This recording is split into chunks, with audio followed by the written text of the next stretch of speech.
हरे कृष्णा। तो आप सब भक्तों का आज के इस अध्ययन सत्र में हार्दिक स्वागत है। और हम आज अपने इस प्रतियोगिता का जो दूसरा भाग है उसे प्रारंभ करेंगे। तो हम आशा करते हैं कि कल को जो हमने क्विज़ आपने पार्टिसिपेट किया जिसमें आपको उसमें भाग लेकर अच्छा लगा होगा। कुछ ज्ञानवर्धन प्रश्न भी थे जो भूमिका और प्रस्तावना से थे। तो आज के इस सत्र में हम अध्याय 6 को आधा पढ़ेंगे, यानी कि उसके जो पहले 3 पृष्ठ हैं उनको पढ़ेंगे। और उसके पश्चात जो कृष्णा बुक का जो कल आपने टेस्ट दिया है, परीक्षा दी है, उसके ऊपर हम एक डिस्कशन करेंगे। तो आइए प्रारंभ करते हैं इस प्रार्थना से, चैतन्य चरितामृत से। कृष्णा कृष्णा कृष्णा कृष्णा कृष्णा कृष्णा कृष्णा हे कृष्णा कृष्णा कृष्णा कृष्णा कृष्णा कृष्णा कृष्णा हे कृष्णा कृष्णा कृष्णा कृष्णा कृष्णा कृष्णा रक्षा माम् कृष्णा कृष्णा कृष्णा कृष्णा कृष्णा कृष्णा पाहि माम्। राम राघव राम राघव राम राघव रक्षा माम्। कृष्णा केशव कृष्णा केशव कृष्णा केशव पाहि माम्। नमः ओं विष्णुपादाय कृष्णप्रेष्ठाय भूतले श्रीमते भक्तिवेदांत स्वामिन इति नामिने नमस्ते सारस्वते देवे गौरवाणी प्रचारिणे निर्विशेष शून्यवादी पाश्चात्य देशा तारिणे। हरे कृष्णा हरे कृष्णा कृष्णा कृष्णा हरे हरे हरे राम राम राम हरे हरे। तो आइए पहले हम जो आज का अध्याय है, अध्याय नंबर 6, इसे हम पढ़ते हैं। तो इस अध्याय का शीर्षक है पूतना वध। और हम अभी तक हमने पढ़ा था चैप्टर नंबर 5 में कि भगवान कृष्ण को जो वसुदेव जी हैं उनके बारे में पूरा जानकारी लेते हैं नंद महाराज से कि क्या वो सब कुछ सकुशल हैं आपके। तो डायरेक्टली तो नहीं पूछ पाते लेकिन इनडायरेक्टली जानने की प्रयास करते हैं। तो लेकिन जाते जाते नंद महाराज को वसुदेव जी कहते हैं कि आप ध्यान रखिएगा, हो सकता है कि कुछ गोकुल में कुछ प्रॉब्लम आ सकती है। तो आगे हम पढ़ते हैं। जब नंद महाराज घर लौट रहे थे तो उन्होंने वसुदेव द्वारा दी गई इस चेतावनी पर कि गोकुल में कुछ उत्पात हो सकता है विचार किया। निश्चय ही यह सलाह मैत्रीपूर्ण थी और असत्य न थी। अतः नंद ने सोचा इसमें अवश्य ही कुछ न कुछ सच्चाई है। अतः डर के मारे वे भगवान की शरण लेने लगे। संकट आने पर भक्त के लिए स्वाभाविक है कि वह कृष्ण का चिंतन करे, क्योंकि उसके लिए अन्य कोई आश्रय नहीं होता। जब शिशु संकट में होता है तो अपने माता पिता का आश्रय लेता है। इसी प्रकार भक्त सदैव भगवान की शरण में रहता है, किंतु जब उसे कोई विशेष संकट दिखाई देता है तो वह तुरंत ईश्वर का स्मरण करता है। अपने मंत्रियों से मंत्रणा करने के बाद कंस ने पूतना नामक डाइन को, जो छोटे छोटे बच्चों को अत्यंत नृशंसता पूर्वक मारने का इंद्रजाल जानती थी, आदेश दिया कि वह शहरों, ग्रामों तथा चारागाहों में जाकर सारे बच्चों का वध कर दे। तो हमने पिछले चैप्टर में ये पढ़ा था कि कृष्णा के जन्म की जब जानकारी प्राप्त हुई कंस को, तो उसने क्या किया, अपने मंत्रियों के साथ पूरी डिस्कशन किया और उन्होंने डिसाइड किया कि पिछले 10 दिन में जितने भी बच्चों का जन्म हुआ है हम सबको मार देंगे। तो हमने अध्याय नंबर 4 में पढ़ा था। ऐसी डाइनें अपना इंद्रजाल वहीं फैला सकती हैं जहां कृष्ण के पवित्र नाम का कीर्तन या श्रवण न होता हो। कहा जाता है कि जहाँ कहीं कृष्ण के पवित्र नाम का कीर्तन होता है, चाहे वह उपेक्षा से ही क्यों न हो, वहाँ से सारे बुरे तत्व, डाइने, भूत प्रेत तथा संकट तुरंत भाग जाते हैं। और जहाँ कृष्ण के पवित्र नाम का कीर्तन गंभीरता से होता हो, विशेष रूप से वृंदावन में जहाँ परमेश्वर स्वयं उपस्थित थे, वहाँ तो यह सर्वथा सत्य है, सर्वथा सत्य है। अतः नंद महाराज के सारे संदेह निश्चित रूप से कृष्ण प्रेम पर ही आधारित थे। वास्तव में पूतना में शक्ति होते हुए भी उसकी गतिविधियों से कोई भय न था। तो यहाँ श्रीला प्रभुपाद जी एक बहुत इंपॉर्टेंट चीज़ बता रहे हैं कि पूतना एक डायन थी, यानी कि उसके पास एक ऐसी शक्ति थी कि वो बच्चों को मारती थी अपने इंद्रजाल से। लेकिन प्रभुपाद जी यहाँ बता रहे हैं कि जहाँ पर कृष्ण के पवित्र नाम का कीर्तन होता है, वहाँ पर ऐसे सारे बुरे तत्व जैसे डाइने, भूत प्रेत या किसी प्रकार का भी संकट, वो तुरंत भाग जाते हैं। और सिर्फ ऐसा ही नहीं, अगर कोई उपेक्षा से ही क्यों ना करे, तो अगर कोई गंभीरता से करे तो उसका कितना लाभ होगा। तो विशेष रूप से वृंदावन में जहाँ परमेश्वर स्वयं उपस्थित थे, भगवान श्री कृष्ण वहाँ स्वयं थे, तो वहाँ पर तो नेचुरल है कि ऐसी विपदाएं आना पॉसिबल नहीं है। तो भले ही पूतना बहुत शक्तिशाली थी, परंतु उसकी गतिविधियों से कोई भय नहीं था। लेकिन नंद महाराज को जो हृदय में भावना उत्पन्न हुई, तो वो सिर्फ इसलिए थी क्योंकि वो कृष्ण से बहुत प्रेम करते थे। ऐसी डाइनें खेचरी कहलाती हैं, जिसका अर्थ है जो आकाश में उड़ सकती हैं। तो खे मतलब आकाश, और चरणी मतलब जो चरण कर सकते हैं, यानी कि खेचर जो आकाश में ट्रैवल कर सकते हैं या उड़ सकते हैं, तो उन्हें खेचरी कहते हैं। इस तरह का इंद्रजाल आज भी कुछ स्त्रियों द्वारा भारत के दूरस्थ उत्तर पश्चिमी भाग में किया जाता है। वे उखड़े वृक्ष की शाखाओं पर बैठकर एक स्थान से दूसरे तक आ जा सकती हैं। पूतना को यह इंद्रजाल ज्ञात था, इसीलिए भागवत में उसे खेचरी कहा गया है।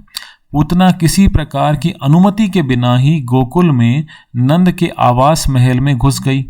सुंदर वस्त्रों से आभूषित होकर वह परम सुंदरी के रूप में माता यशोदा के घर में गई। अपने उठे हुए नितंबों, उन्नत उरोजों, कान की बालियों तथा केश में लगे फूलों से वह अति सुंदर लग रही थी। अपने क्षीण कटी से वह और भी सुंदर बन गई थी। उसकी आकर्षक चितवन तथा मंद मुस्कान से वृंदावन के सारे वासी मोहित हो गए। भोली भाली गोपियों ने सोचा कि वह हाथ में कमल पुष्प धारण किए वृंदावन में आई साक्षात लक्ष्मी देवी हैं। उन्हें लगा कि वह अपने पति कृष्ण को देखने के लिए स्वयं आई हैं। उसकी अपूर्व सुंदरता के कारण उसे किसी ने रोका नहीं, अतः वह बिना रोक टोक के नंद महाराज के घर में प्रविष्ट हो गई। तो जितने भी जितने भी वहाँ पे ग्वाले थे, जो जितने वृंदावन वासी थे, और जो गोपियाँ थीं वो बहुत भोली भाली थी, तो उनको लगा कि ये तो स्वयं लक्ष्मी देवी आई हैं। तो और वो इतनी सुंदर थी कि किसी ने उन्हें रोका ही नहीं, और बिना रोक टोक, बिना आज्ञा, बिना परमिशन के सीधा नंद महाराज के घर में चली गई। अनेकानेक बालकों का वध करने वाली पूतना ने कृष्ण को पालने में लेटे देखा। वह तुरंत समझ गई कि इस नन्हे बालक में अद्वितीय शक्ति है, जो राख से ढकी अग्नि की भांति छिपी है। उसने सोचा, यह बालक तो इतना शक्तिशाली है कि क्षण भर में सारे ब्रह्मांड को नष्ट कर सकता है। तो पूतना ने जैसे ही पालने में देखा कि ये बच्चा कृष्ण लेटा हुआ है, वो देखती समझ गई कि ये कोई एक्स्ट्राऑर्डिनरी, अद्वितीय शक्ति वाला बालक है। और ऐसा लग रहा है जैसे कि अग्नि जो है वो राख से ढकी हुई है। अग्नि तो है, लेकिन अपनी सारी शक्तियों को छुपाए हुए है, और इतना शक्तिशाली है कि पूरे ब्रह्मांड को एक क्षण में नष्ट कर सकता है। तो अब श्रील प्रभुपाद जी समझाते हैं यहाँ पर कि पूतना जो ये सोच रही है वो कितना मधुर बात है। पूतना की समझ अत्यंत महत्वपूर्ण है। भगवान श्री कृष्ण प्रत्येक प्राणी के हृदय में स्थित हैं। श्रीमद् भगवद गीता में कहा गया है कि वे मनुष्य को आवश्यक बुद्धि प्रदान करने वाले तथा विस्मृति उत्पन्न करने वाले हैं। पूतना को तुरंत पता चल गया कि जिस बालक को वह नंद के घर में देख रही है, वह साक्षात श्री भगवान है। वे वहां नन्हे बालक के रूप में लेटे थे, किंतु इसका अर्थ यह नहीं था कि वे कम शक्तिशाली थे। यह भौतिकवादी सिद्धांत कि ईश्वर पूजा विकासवादी है ठीक नहीं है। कोई भी मनुष्य ध्यान या तपस्या द्वारा ईश्वर नहीं बन सकता। ईश्वर सदैव ईश्वर रहता है। कृष्ण बालक के रूप में भी उतना ही पूर्ण है जितना एक विकसित युवक। मायावादी सिद्धांत के अनुसार जीवात्मा प्रारंभ में ईश्वर था, किंतु अब वह माया के प्रभाव से अभिभूत हो गया है। अतः मायावादी मानते हैं कि इस समय वह ईश्वर नहीं है, किंतु माया का प्रभाव हटा लेने पर वह पुनः ईश्वर हो जाता है। यह सिद्धांत सूक्ष्म जीवात्माओं पर लागू नहीं हो सकता। जीवात्माएं श्री भगवान के शुद्र अंश हैं। वे शुद्र मतलब माइन्यूट, बहुत ही छोटे से, वे पार्ट एंड पार्सल जिसे कहते हैं, वे मूल अग्नि के शुद्र अंश या चिंगारियां हैं। अतः वे माया के प्रभाव से ढके जा सकते हैं, किंतु कृष्ण नहीं। कृष्ण तो श्री भगवान हैं। यहाँ तक कि वसुदेव तथा देवकी के घर में जन्म लेने के समय से ही कृष्ण श्री भगवान हैं। तो यहाँ पे श्री प्रभुपाद जी एक बहुत इंपॉर्टेंट बात हमें समझा रहे हैं कि जो लोग ये समझते हैं कि मनुष्य भी ध्यान और तपस्या के द्वारा ईश्वर बन सकता है, यानी कि जैसे मायावादी लोग सोचते हैं कि हम जो जीवात्मा है वो प्रारंभ में ईश्वर थे, लेकिन अब वो माया के अभिभूत हो गए हैं, और जब वो माया का प्रभाव हट जाएगा तो वे पुनः ईश्वर बन जाएंगे। तो प्रभुपाद जी समझाते हैं कि ये जो सिद्धांत है ये सूक्ष्म जीवात्माओं पे, यानी कि हम पर जो जीवात्माएं हैं, परमात्मा पे ये बात लागू जीवात्माओं पे ये बात लागू नहीं हो सकती। क्यों? क्योंकि जो जीवात्माएं हैं वो भगवान श्री कृष्ण के छोटे छोटे अंश हैं। वो एक तरह से बहुत बड़ी अग्नि की छोटी छोटी चिंगारियां हैं। तो जो माया है वो तो भगवान की ही शक्ति है। तो वो जो भगवान श्री कृष्ण, उनको किसके समान कंपेयर किया गया है कि वो एक मूल अग्नि है। कृष्ण जो है वो मूल अग्नि है, और हम उनके जो क्या है छोटे छोटे अंश हैं, पार्ट एंड पार्सल हैं। तो जो माया है हम छोटे छोटे जीवात्माओं को तो ढक सकती है, लेकिन वो मूल अग्नि को नहीं ढक सकती। तो कृष्ण तो श्री भगवान है। यहाँ तक कि वसुदेव तथा देवकी के घर में जन्म लेने के समय से ही श्री कृष्ण श्री भगवान है। तो यही प्रभुपाद जी समझा रहे हैं कि भगवान हम बन नहीं सकते, भगवान सदैव भगवान रहते हैं। तो कृष्ण ने बाल स्वभाव दिखाया और अपनी आंखें बंद कर ली, मानो वो पूतना को ना देखना चाह रहे हों। भक्तगण उनके नेत्रों के बंद होने की तरह तरह से व्याख्या करते हैं। तो हमारे आचार्यों ने बहुत अलग अलग तरह से व्याख्या की है। तो यहाँ पे लगभग 4 या 5 तरह से श्रील प्रभुपाद जी ने इसको एक्सप्लेन किया है अलग अलग आचार्यों की टीका से। कुछ का कहना है कि कृष्ण ने इसलिए अपनी आंखें बंद कर लीं क्योंकि वे उस पूतना का मुंह नहीं देखना चाहते थे जिसने अनेक बालकों का वध किया था और अब उन्हें भी मारने आई थी। अन्यों का कहना है कि उसे अंदर से कुछ अद्वितीय बातें ज्ञात हो रही थीं और उसे विश्वास दिलाने के लिए उन्होंने अपनी आंखें बंद कर ली जिससे वह भयभीत ना हो। तो पहला कारण ये बताया कि वो उस डायन को देखना नहीं चाहते थे जिसने इतने सारे बच्चों को मारा, और दूसरा ये कि पूतना भयभीत ना हो जाए, उसे एश्योरेंस देने के लिए, विश्वास दिलाने के लिए भगवान ने अपनी आंखें बंद कर ली। इतने पर भी कुछ दूसरे लोग इस प्रकार से व्याख्या करते हैं, कृष्ण का अवतार असुरों का वध करने और भक्तों की रक्षा करने के लिए हुआ, जैसा कि भगवत गीता में कहा गया है, परित्राणाय साधुनाम विनाशाय च दुष्कृताम, कि भगवान का जो अवतार हुआ है वो क्यों हुआ है?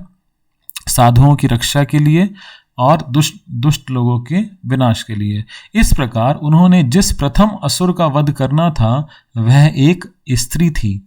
वैदिक नियमों के अनुसार स्त्री, ब्राह्मण, गाय या बालक का वध करना वर्जित है, किंतु कृष्ण को बाध्य होकर पूतना का वध करना पड़ा, और चूंकि स्त्री वध शास्त्र उचित नहीं है, इसीलिए श्री कृष्ण के पास आंखें बंद करने के अतिरिक्त अन्य कोई चारा न था। तो उनको जो पहला असुर मारना पड़ा वो कौन था? पूतना। एक दूसरी व्याख्या यह है कि और पूतना क्या थी, एक स्त्री थी, और वैदिक नियमों के अनुसार आप स्त्री को वध नहीं कर सकते, लेकिन क्योंकि वो एक राक्षसी थी तो भगवान श्री कृष्ण को उनका वध करना पड़ा, तो इसलिए भगवान ने आंखें बंद कर ली। एक दूसरी व्याख्या यह है कि कृष्ण ने इसलिए आंखें बंद कर ली क्योंकि वह पूतना को मात्र अपनी ध्याय यानी कि नर्स के रूप में मान रहे थे। पूतना कृष्ण के पास स्तनपान कराने आई थी। कृष्ण इतने कृपालु हैं कि यह जानते हुए भी कि पूतना उन्हें मारने आई हैं, उन्होंने उसे अपनी ध्याय नर्स या माता के रूप में देखा। तो श्री कृष्ण के पास अभी पूतना जस्ट आई हैं और उन्होंने अपनी गोद में बिठाया और भगवान श्री कृष्ण ने आंखें बंद कर ली। तो आज का जो डिस्कशन है हम यहीं रोक देते हैं, हम इस चैप्टर को कल आगे यहाँ से पढ़ेंगे। तो अब हम जो कल हमने एग्ज़ाम लिया था उसके क्वेश्चंस के ऊपर डिस्कशन करेंगे। तो ये जो पहला क्वेश्चन है, नंद महाराज कृष्ण, हमको क्वेश्चन ये था कि आपको इन सारे पिक्चर्स को एक पर्टिकुलर सीक्वेंस में अरेंज करना है। तो नंद महाराज कृष्ण का जन्मोत्सव मना रहे हैं और ये कंस अपने मिनिस्टर्स के साथ डिस्कशन कर रहा है। फिर भगवान विष्णु वसुदेव के सामने उत्पन्न हुए और फिर यहाँ पे भगवान श्री कृष्ण वसुदेव जी को बदलने के लिए गोकुल जाते हैं। फिर जो विष्णु भगवान से ब्रह्मा जी और सारे देवतागण प्रार्थना करते हैं, देवकी को कंस मारने का प्रयास करता है। फिर सारे प्रिजन के जो जेल के गार्ड्स हैं वो सब सो जाते हैं योगमाया के प्रभाव से। योगमाया कंस के हाथ से फिसल कर उससे डांटती हैं और कृष्ण को वसुदेव जी एक्सचेंज कर रहे हैं। तो इसका जो करेक्ट सीक्वेंस, हमने सारी फोटोज आपको एक साथ कंपाइल करके रखती ताकि आप एक बार में सबको देख पाएँ। तो इसका जो करेक्ट आंसर है वो है 56374981 और जो फर्स्ट और सेकंड यानी कि 21 और 12 ये दोनों सही हैं, क्योंकि कंस ने अपने मिनिस्टर से अगले दिन मीटिंग की और नंद महाराज ने भी अगले दिन ही अपने बेटे का भगवान श्री कृष्ण का बर्थडे सेलिब्रेट किया, जन्मोत्सव बनाया। तो इसलिए ये दोनों एक ही दिन हुए, तो 1 और 2 को हम एक ही दिन का मान सकते हैं। तो इसलिए पहला ब्रह्मा जी प्रार्थना करते हैं तो 5, उसके बाद आकाशवाणी होती है, कंस को पता लगता है कि देवकी का 8वां पुत्र उसका काल बनेगा, तो 5 के बाद फिर 6, फिर भगवान श्री कृष्ण अवतरित होते हैं अपने चतुर्भुज रूप में एक छोटे बालक बनने से पहले, तो फिर 5, 6, 3।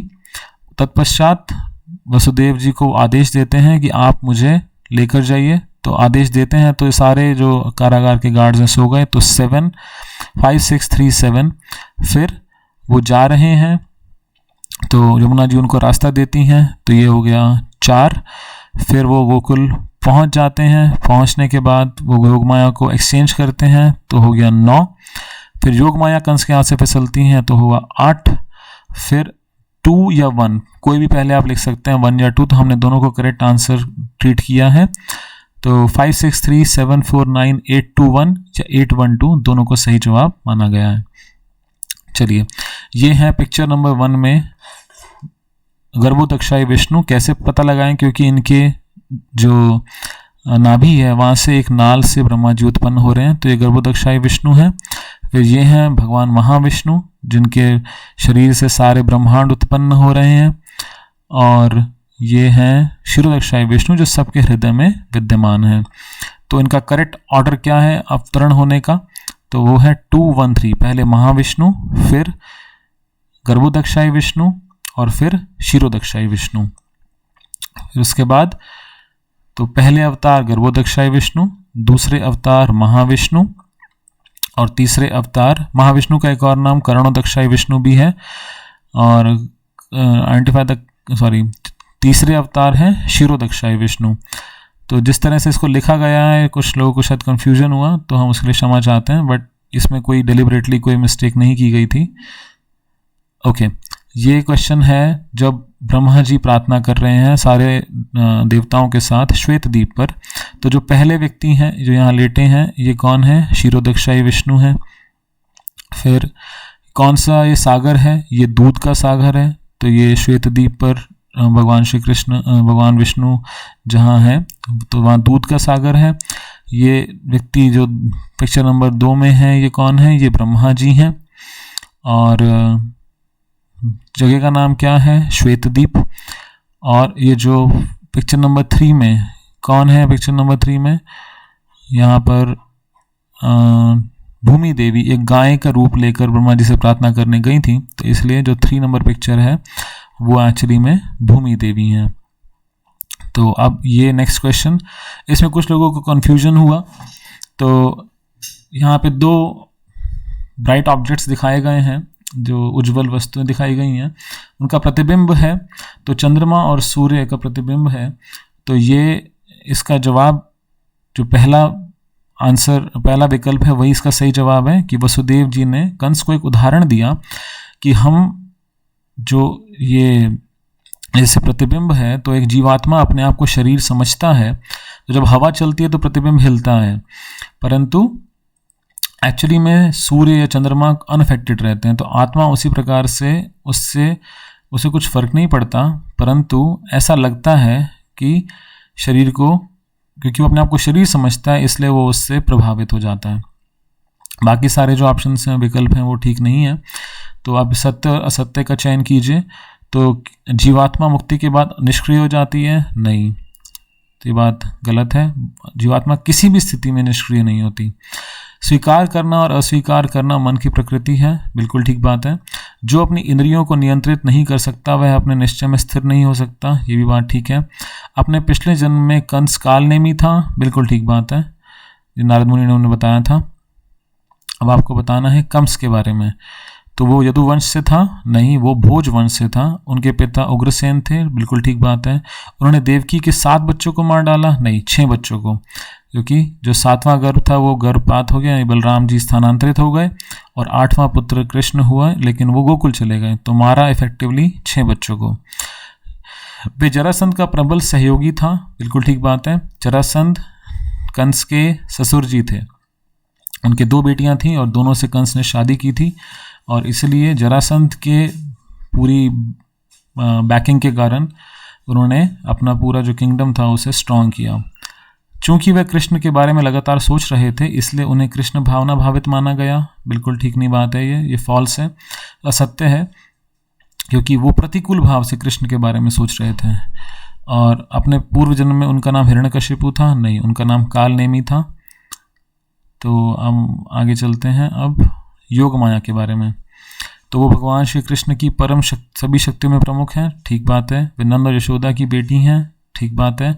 वह कृष्ण की बड़ी बहन है? नहीं, वो कृष्ण की छोटी बहन है। बलराम जी का स्थानांतरण करते समय उन्होंने योग निद्रा के प्रभाव में देवकी और रोहिणी को रखा था, बिल्कुल ठीक बात है। रोहिणी और देवकी को योग निद्रा में योग माया ने रखा था जब वो बलराम जी को ट्रांसफर कर रही थी, लेकिन जब वसुदेव जी एक्सचेंज करने गए तब कृष्णा वो क्लियरली मेंशन करते हैं कि सब लोग बहुत गहरी नींद में सोए हुए थे, लेकिन वहाँ पे योग माया का प्रभाव था कि नहीं ऐसा कोई मेंशन नहीं है। तो यशोदा और रोहिणी को उन्होंने योग निद्रा में रखा था जब वसुदेव जी योग माया के साथ कृष्ण का आदान प्रदान करने गए, तो ये स्टेटमेंट असत्य है। फिर हमने किसके बारे में, मदर रोहिणी यानी कि रोहिणी माता के बारे में। वह बलराम जी की माता हैं, बिल्कुल ठीक बात है। कृष्ण के जन्म के समय वह अपने पति के साथ मथुरा में रह रही थी? नहीं, वो तो गोकुल में रह रही थी। फिर वह अनक दुंदुभी की पत्नी थी, अनक दुंदुभी क्योंकि वसुदेव जी हैं, तो बिल्कुल ठीक बात है। उन्होंने कृष्ण के जन्मोत्सव में भाग नहीं लिया क्योंकि उनके पति बहुत दूर थे? नहीं, उन्होंने भाग लिया था। फिर वह योग निद्रा के प्रभाव में थी जब बलराम जी उनके घर में स्थानांतरित हो रहे थे? Yes, that is also true, ये सही बात है, सत्य है। तो अब बलराम जी के बारे में, उनका दूसरा नाम संकर्षण है, सही। वह सभी आध्यात्मिक शक्ति का स्रोत हैं, सही। इनकी कृपा से जीवन का सर्वोच्च आनंद प्राप्त किया जा सकता है, ये बात भी बिल्कुल ठीक है। बलराम का अर्थ ही यही है, जिनकी कृपा से सर्वोच्च आनंद प्राप्त किया जा सकता है। वे नहीं जानते थे कि उनके पिता वसुदेव हैं, तो ये हमको ज्ञात होता है वसुदेव और नंद महाराज के उस वार्तालाप से, जब वो मथुरा गए थे नंद महाराज, तो इसलिए बात सही है। और उन्हें रोहिणी के गर्भ से देवकी के गर्भ में स्थानांतरित किया गया था, नहीं तो उल्टा है, उन्हें देवकी के गर्भ से रोहिणी के गर्भ में स्थानांतरित किया गया था, इसलिए ये फॉल्स है, ट्रू असत्य है। वह सभी शारीरिक शक्ति और शारीरिक बल के स्रोत हैं, नहीं, वो आध्यात्मिक शक्ति के स्रोत हैं, तो ये भी फॉल्स है, असत्य है। फिर अब किसके बारे में हमें पूछा गया है, देव की माता, तो वह उग्रसेन, महाराजा उग्रसेन की पुत्री थी, नहीं, वो देवक की पुत्री थी, तो ये असत्य है। वे वासुदेव की पत्नी है, नहीं, वे वसुदेव की पत्नी है, ठीक है। तो ये आपको समझाने के लिए क्वेश्चन डाला गया था कि वसुदेव के पुत्र हैं वासुदेव, तो अगर वसुदेव यहाँ लिखा है तो ये बात सही है, लेकिन वासुदेव की पत्नी नहीं है, वासुदेव तो उनके पुत्र हैं। उनके 8वां गर्भ को एक गर्भपात समझा गया था, नहीं, उनका 7वां गर्भ एक गर्भपात समझा गया था, तो ये फॉल्स, असत्य है। उनके पिछले 2 जन्मों में उनका नाम पृष्णि और अदिति था, नहीं, उनका नाम, सॉरी, बिल्कुल ठीक बात है ये, ट्रू, दैट इज बिल्कुल ठीक बात है। तो अब आगे हैं वसुदेव जी के बारे में, वह महाराज उग्रसेन के पुत्र हैं, फॉल्स, वो शूरसेन के पुत्र हैं। पिछले जन्म में उनका नाम कश्यप और सुतपा था, तो ये बात बिल्कुल ठीक है, और इस क्वेश्चन के अंदर कोई डाउट नहीं है, ये बहुत क्लियरली मेंशन्ड है कृष्णा बुक में। तो प्रीवियस शायद इसको बहुवचन में लिखना चाहिए था, बट वो एक बहुत छोटी सी मिस्टेक है, जिसके कारण हम इसको बोनस क्वेश्चन नहीं बनाएंगे। उनका एक और नाम अनक दुंदुबी था, बिल्कुल ठीक बात है। वे नंद महाराज के प्रिय मित्र थे, ये भी बिल्कुल ठीक बात है, और वे महाराज शूरसेन के पुत्र हैं, ये भी बिल्कुल ठीक बात है। अब अगले 4 सवालों को आपको इस चित्र के ऊपर आंसर करना है बेसिस पे। तो जो निर्विशेषवादी हैं वो पूरी सृष्टि में कहाँ जाना चाहते हैं, तो ब्रह्म ज्योति में जाना चाहते हैं, तो सेकंड इज राइट, दूसरा विकल्प सही है। वैष्णव भक्तगण सृष्टि के किस हिस्से में पहुंचना चाहते हैं, तो वो वैकुंठ या गोलोक वृंदावन जाना चाहते हैं, दैट इज़ 1। भौतिकवादी लोग सृष्टि के किस हिस्से में पहुंचना चाहते हैं, तो वो यहीं रहना चाहते हैं, वो कहीं जाना ही नहीं चाहते, वो भौतिक जगत में ही रहना चाहते हैं। और यहाँ पे अगला क्वेश्चन है कि जो इम्पर्सनलिस्ट यानी जो निर्विशेषवादी हैं, उनकी सबसे बड़ी समस्या क्या है कि उनको किसके बारे में जानकारी नहीं है, उनको आध्यात्मिक जगत के बारे में जानकारी नहीं है, तो 1 इज़ द राइट आंसर। तो आगे चलते हैं। इस क्वेश्चन में काफ़ी लोग कंफ्यूज हुए। ये क्वेश्चन बिल्कुल साफ साफ स्पष्ट रूप से कहता है इस प्रश्न के 1 से अधिक सही उत्तर हो सकते हैं। तो अब आप सब ने, काफ़ी लोगों ने हमें मैसेज मेल किया कि आपने सेलेक्ट किया था, तीसरा ऑप्शन भी ठीक है, लेकिन पहले 2 ऑप्शन भी ठीक हैं, तो अगर आप तीनों को मार्क करेंगे तभी आपको फुल मार्क्स मिलेंगे। तो मटेरियल वर्ल्ड यानी कि 1 जो है वो भौतिक महासागर है, 2 जो है एक बछड़े के खुर में पानी है, और ये जो तीसरा वाला है कि भक्त आसानी से भौतिक संसार के महासागर को पार कर जाते हैं, क्योंकि जब भक्त भौतिक सागर के तट पर पहुंचते हैं तो यह एक बछड़े के खुर में निहित पानी में बदल जाता है। तो तीनों ऑप्शन सही हैं, इसलिए ऊपर क्लियरली मेंशन था। और बछड़े के खुर में पानी एक वयस्क द्वारा भी पार करना पाना मुश्किल है, तो ये तो गलत था, तो इसलिए थोड़ा सा आपको कन्फ्यूजन हुआ होगा। तो ये थोड़ा कंबाइंड टेस्ट था, इसलिए थोड़ा सा डिफ़िकल्टी इस तरह से रखी गई थी, तो आप इस चीज़ का आगे ध्यान रखिएगा।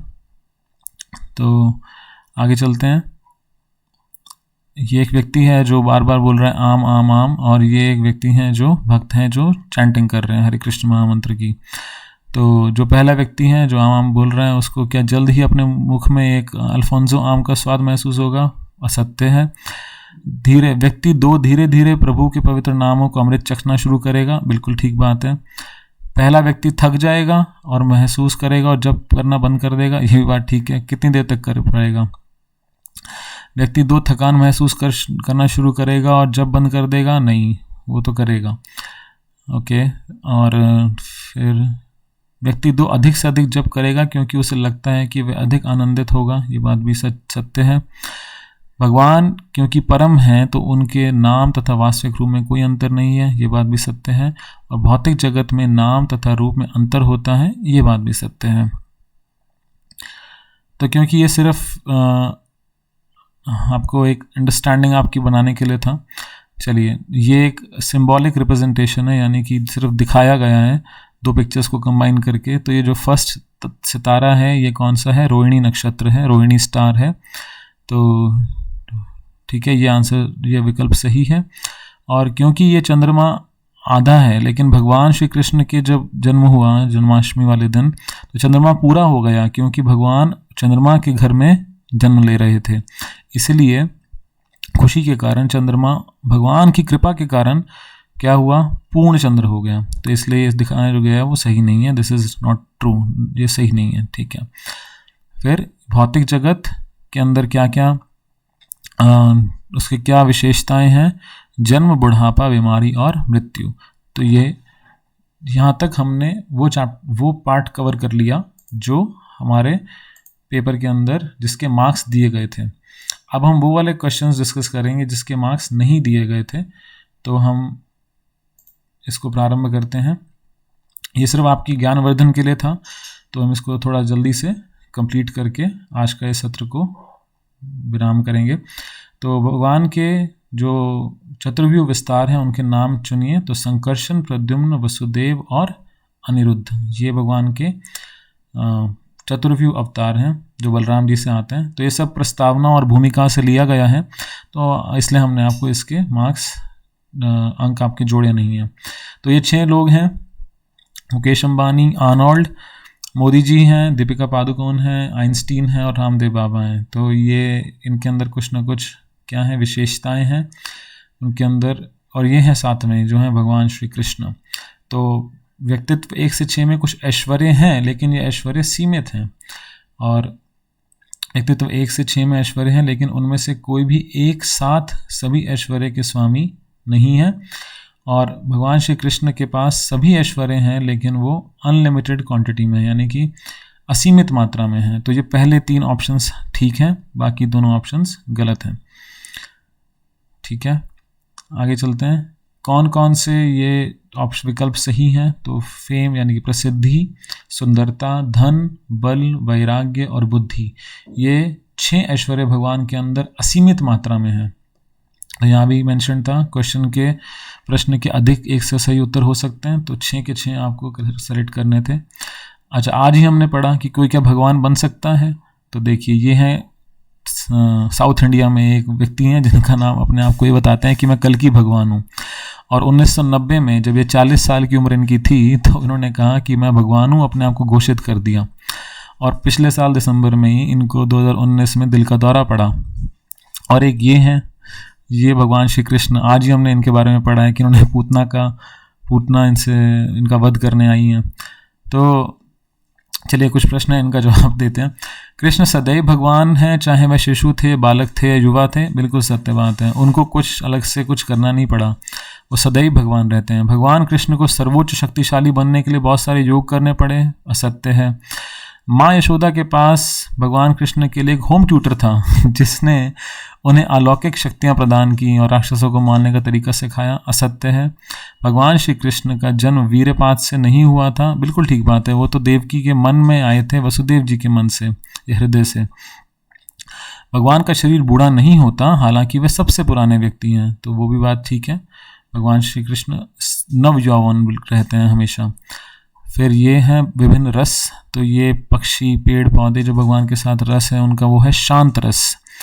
फिर है हनुमान जी, इनका है दास्य रस। फिर ये हैं भगवान के सारे सखा, तो ये है साख्य रस। और सर ऊपर गया 3rd, ये है वात्सल्य रस जो नंद महाराज और यशोदा माता के साथ भगवान श्री कृष्ण का है, या अन्य जो एल्डरली गोपीज हैं उनके साथ। और ये है माधुर्य रस। तो इसलिए ये क्वेश्चन बहुत सिंपल था, 1 2 3 4 5, शांत, दास्य, वात्सल्य, साख्य और माधुर्य। फिर आता है चाचा चौधरी और हैरी पॉटर एंड डेथली हैलोज। तो ये सारी अलग अलग कॉमिक बुक्स हैं या फिर कुछ ऐसी स्टोरीज हैं जो हम पढ़ते हैं। और ये है कृष्णा बुक।